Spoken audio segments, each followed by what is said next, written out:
Welcome back to School of Civil Engineering. This is Hedaetullah with another new video of CSI SAP 2000 version 20. And in our previous lecture, you know that we have discussed about that trust, these types of trust, that how will analysis trust like that. Okay, so that video link, that full video playlist are given in description, so you can watch our previous lecture. And in this lecture, I'm just going to show you a different types of trust. And before starting, please, if you're a civil engineer, then subscribe to our channel and also like our video.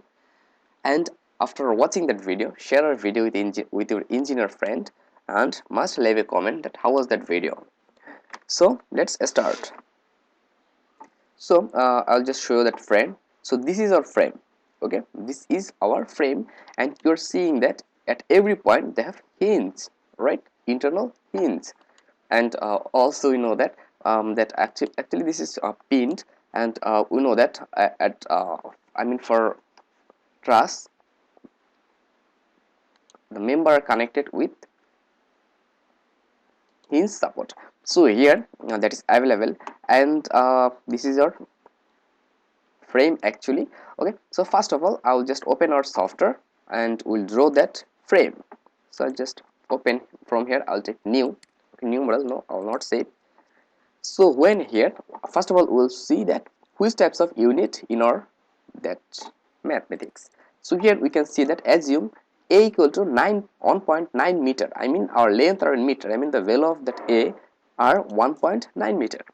All right, and also we are saying that the F1, F2, okay, F1, F2, they have different force, 42 kilonewton, and F2 18 kilonewton. That means our unit will be kilonewton meter unit, right? So from here, that is all that are already selected. So from here you can select kilonewton meter, right? So I'll select that. After that I'll click grid only.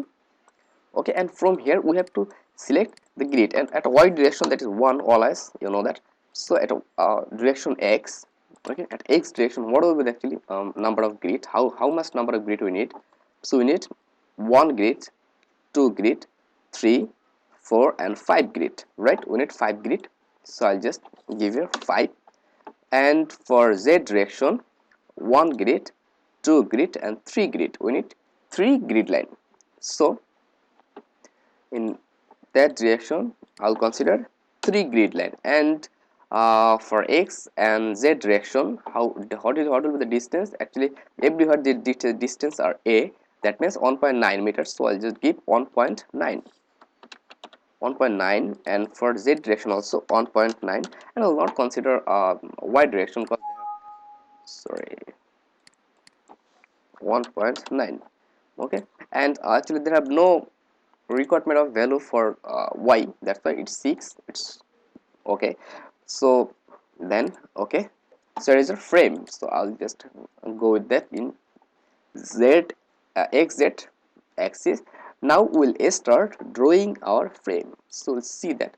So first of all, from a to b, okay, from a to b we'll draw our frame system. So actually how you will draw, it's up to you.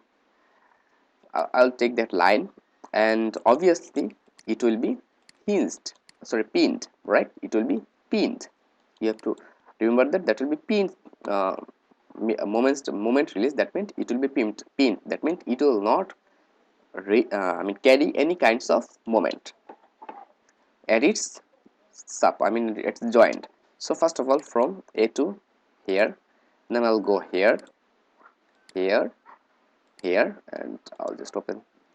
Okay, then e to k, and again will come k to b, and the k and again will go in that direction, right? So here I'll just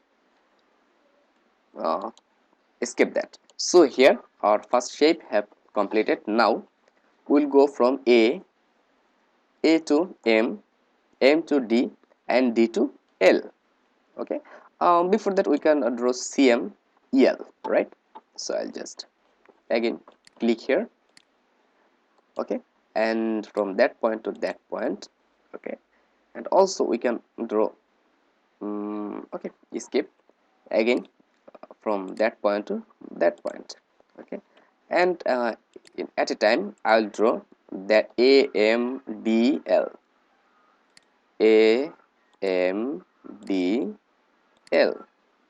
right? So now see, just see, our frame is okay with that frame. So how simply we have drawn our frame, sorry, our truss. How simply we have drawn our truss here. Okay, now I'll just apply load and point F on, I mean for F1, F2 and here F1. Okay, so first of all I'll apply load for F1. So I'll just simply click here and our load F1 will be opposite of Z direction. That's why, oh sorry, before that I'll just assign joint support here. So or that support are in hinge and that is in roller. So that is in hinge, apply, and or that support are in roller. So we are assigning here roller support. So that's done. Sorry, maybe that was pre-selected. I'll just go back, only I'll select that, then join, then restraint, then here assign, and again for that roller assign. So I'll just close that. Now I'll select that point, again go assign, then joint load, then forces, and that is coordinate system, in global coordinate system, and what will be the value for Z, and it will be minus Z, because Z are in upper direction, but if we provide minus then it will be in down direction. So F1 equal to 42 kilonewton. So here 42 kilonewton. Now we can use that option release or add to existing, that's not fact. Apply. So here is our load. Now I'll select that point, and for that point the load will be in that direction, I mean in X direction. Okay, so we'll just delete that and give here 0, and for X we'll give 42, right? We'll give here 42 and then we'll apply. Just see here, here is 42, and here maybe we haven't provided a frame here, right? Exactly, EL, we have forget to draw EL line. So okay, we'll draw that after assigning load. So that is again in minus, that will be 0, and that is in minus how much load, maybe 24 18 kilonewton, 18, sorry, it will be minus 18. Okay, then select that point and for minus 18 and apply. So that is 18. Now I'll just close that, and here I'll draw a line. So it's here to here. Okay, everything is okay now, right? Our frame is perfectly okay, and we can see our load here. If we right click, then here we can see that load force in X direction. Okay, here is the load, and if we see here is the load. So I'll just close that, and before analyze, our everything is okay. Now we'll go for analyze, but before analyzing I will just do one thing actually. So from here I'll go define load pattern, and from here I'll just keep 0, because we will not consider the self weight of that frame. I will just apply load on that truss, right? And with that applied at load, we have applied dead load at 3 point, and we'll work with that point. So then okay, we have to modify that, and okay, so when it's done, now we can simply go for run analysis, and we'll not run for model, we'll only run for dead load. Okay, so run now, and we'll save that truss analysis 3, then save and wait for some time. Sorry, here it's showing the axial force diagram, and first of all I'll select that frame, and here I'll just go display, then show forces, then joint, I mean we'll see our that reaction forces, then I'll apply. Just see here, here is the reaction forces, that is 4.5 in top, that is 42 in that direction, and here 55.5 in upward direction. Okay, so I'll just close that. After that, again by clicking here, you can go frame, cable, tendon, and for dead load, and for first time for here axial value are here. Okay, so again we can see here for axial, just see here, this is axial, and if we can see that, I mean here that is the axial force is minus 53, right, and here that is minus 6.3.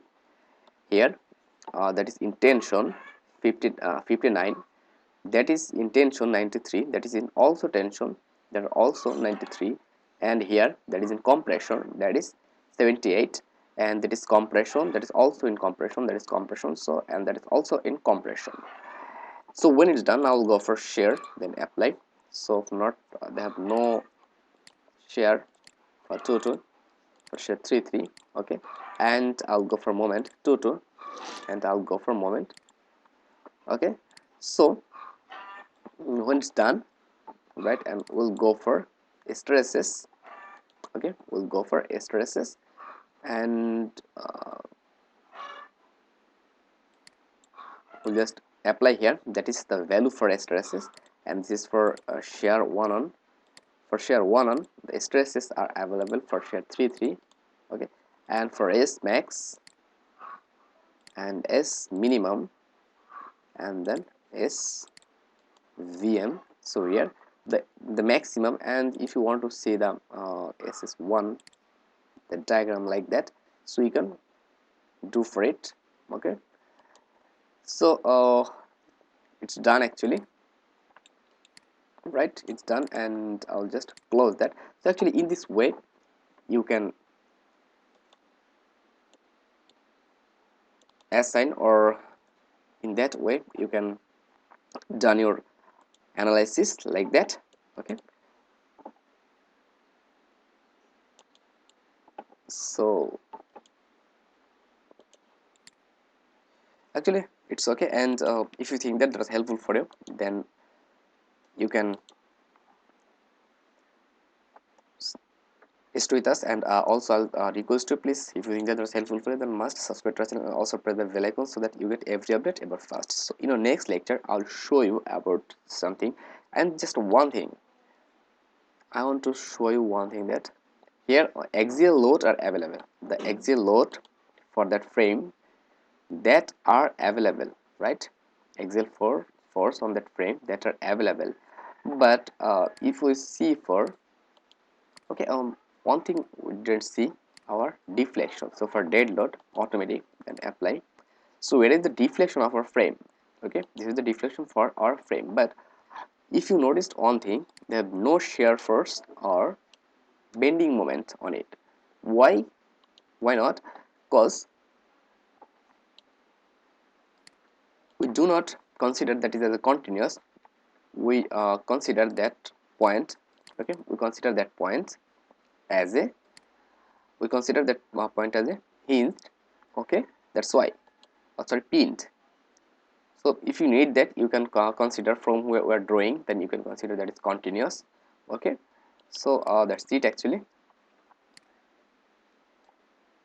So thank you very much. Stay connected till next video. In next video I'll show you about different types of truss. Okay.